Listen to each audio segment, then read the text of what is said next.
So this is a video about the cadences that you need to identify in Grade 8 ABRSM Aural. And what I hope to do is go through the different types of cadence and then the 3 chords that make up that cadence using the practice syllabus that they've given you. And I hope to point out a few of the things that you can listen for that will help you identify those cadences. So first, just to remind you that a perfect cadence is chord 5-1, and sometimes it can be 5-7, which is a bit of a scrunchier chord. Then you can have a plagal cadence, which is 4-1, and both of these will make the music sound finished, with the plagal cadence is usually described as having a bit more of a churchy or amen feel. You have an imperfect cadence which finishes on chord 5, and it can be anything to 5, any chord preceding that last 5th chord. And that sounds unfinished, and you can have a very strong sense of where it would return if it went back to the tonic. And the final one is the interrupted cadence, and that is chord 5-6. So it takes the music off into a very different direction. If the music started in the major key, it will be going off into the minor. If the music started in a minor key, it will be going off into the major.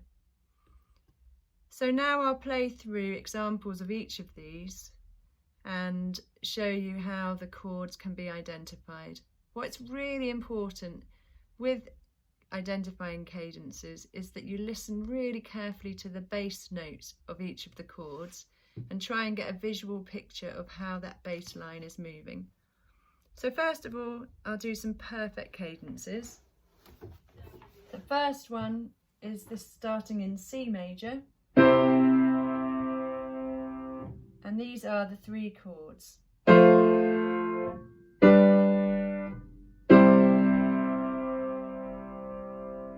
You can see how it sounds finished. It finishes on chord 1.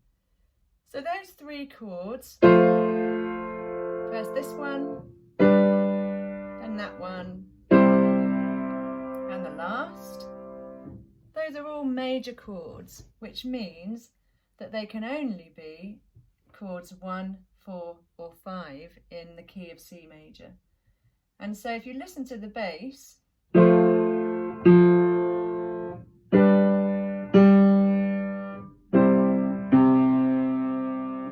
you'll hear that it goes 4, moving by step, 5, and finishing on 1.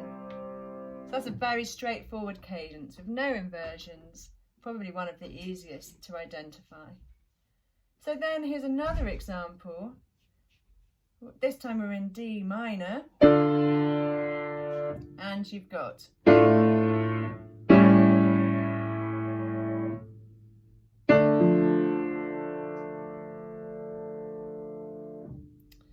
and this one, if you listen really carefully, your bass note is repeated and then it comes back to the tonic. So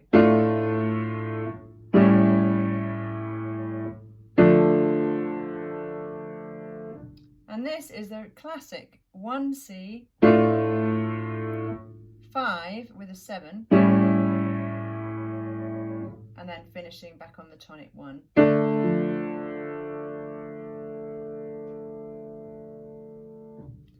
So it's that repeated bass note that helps with that 1C, 5. So here's another example of that 1C, 5 cadence. You've got C minor to start. Here are the 3 chords.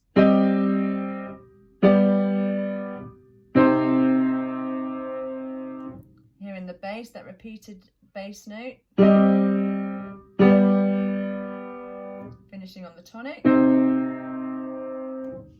And so you've got, there's the minor chord, which is 1C, going on to 5 and finishing on 1.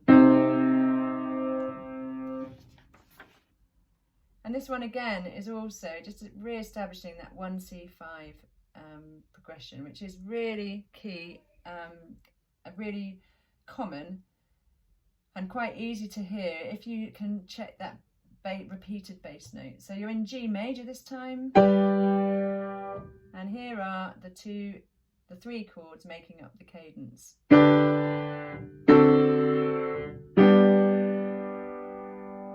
Hear that repeated bass note, finishing on the tonic. So you've got 1 C, 5 7, finishing on 1. And another example of a perfect cadence.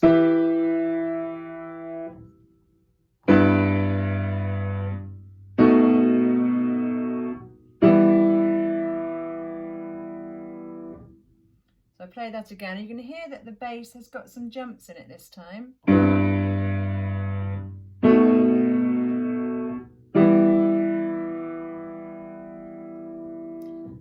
And if I play the tonic chord again, you can hear that the first chord in those three is part of the same chord. So that chord is 1B, going on to 5 with a scrunch, 5 7, and finishing on chord 1.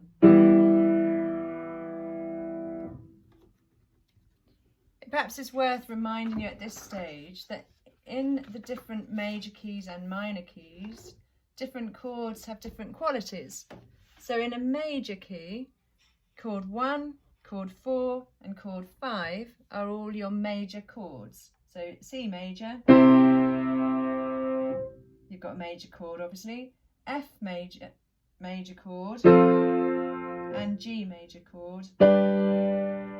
All of those are major chords, but the chord on the second note, D, is a minor chord, and the chord on the sixth is also a minor chord. And it's really helpful when you're trying to work out whether a chord is in an inversion or not, if you listen for the quality of the chord, the tonality of the chord, because that will help you decide whether it's chord 2 or chord 4, and whether it's chord 4 or chord 6. In a minor key, obviously chord 1 is a minor key, chord 4 is a minor key, but the other chords are different. Chord 2 will be a diminished chord. This is in D minor this time. There's your minor first. That would be chord 2. Chord 5 is major because of the sharpened 7th. And chord 6 is also a major chord in a minor key.